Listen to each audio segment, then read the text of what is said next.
Doutor Rafael Dias, advogado contratado pelas famílias das duas meninas mortas. O senhor é o advogado de acusação. E aí, doutor, qual que é a novidade que o senhor já descobriu em relação ao Brendo? Ele tinha 14 multas por excesso de velocidade, 71 pontos na carteira.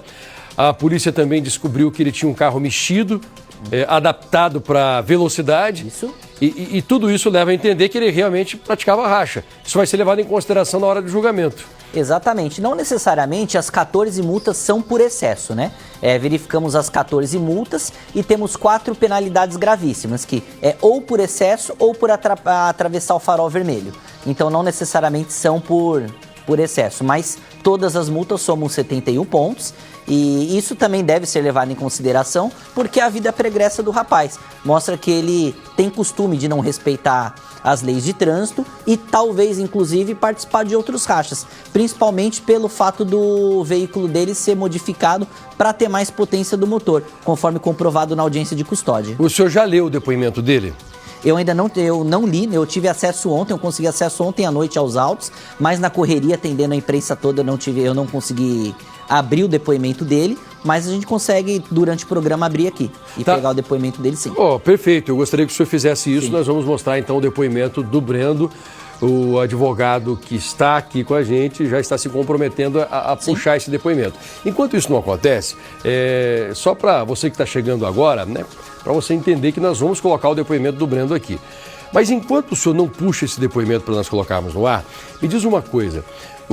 Apesar de o senhor não ter lido o depoimento, o senhor já sabe que os advogados de defesa estão tentando um habeas corpus para que ele responda em liberdade. Sim. O senhor acredita que ele realmente, agora é a palavra do advogado de acusação, diante de todos os fatos, o senhor acredita que ele teria esse direito?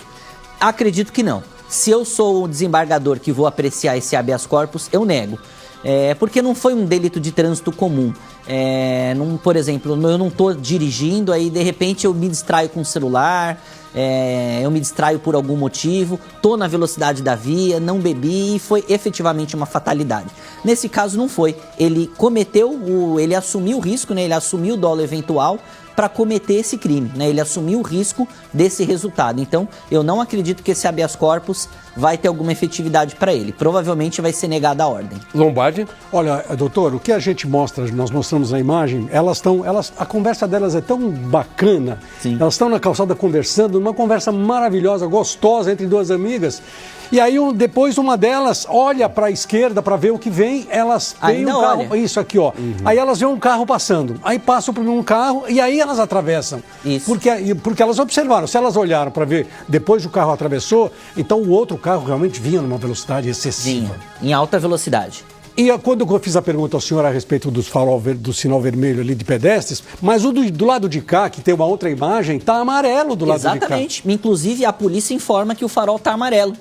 E aí, aí elas poderiam atravessar. Poderiam atravessar, até se o farol tá vermelho, porque se o farol tá vermelho, elas estão olhando lá no fundo, não vem carro nenhum, as pessoas acabam atravessando. Sim. E se o rapaz não tivesse nessa velocidade, não teria acontecido o crime. Nada teria acontecido se ele não tivesse na velocidade da via. O grande problema foi essa irresponsabilidade dele, esse dolo eventual que ele assumiu, né, de cometer esse crime e andar nessa velocidade numa via que tem vários barzinhos, muita gente atravessando, tem academia. Não é um lugar para se andar nessa velocidade. Tem muita gente perguntando nas redes, o senhor já respondeu isso, mas tem muita gente chegando agora para assistir o balanço. Então eu gostaria que o senhor falasse mais uma vez, o fato delas terem atravessado no sinal vermelho, isso de alguma maneira pode beneficiar o Brendo, o motorista que matou? Claro que a defesa do Brendo vai se utilizar dessa estratégia de falar que ela atravessou no farol vermelho, porém a polícia diz que o farol estava amarelo para ele, então ele não deveria simplesmente acelerar, ele deveria ter cuidado. Farol amarelo, a pessoa tem que ter cuidado. E o fato de estar no farol vermelho, não. Por quê? Devido à alta velocidade que ele se encontrava.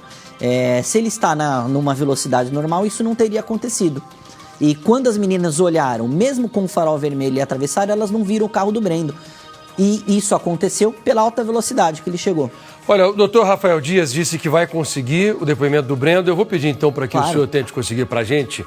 E enquanto isso, eu vou tocando o programa aqui, doutor. Eu vou contar com a sua colaboração.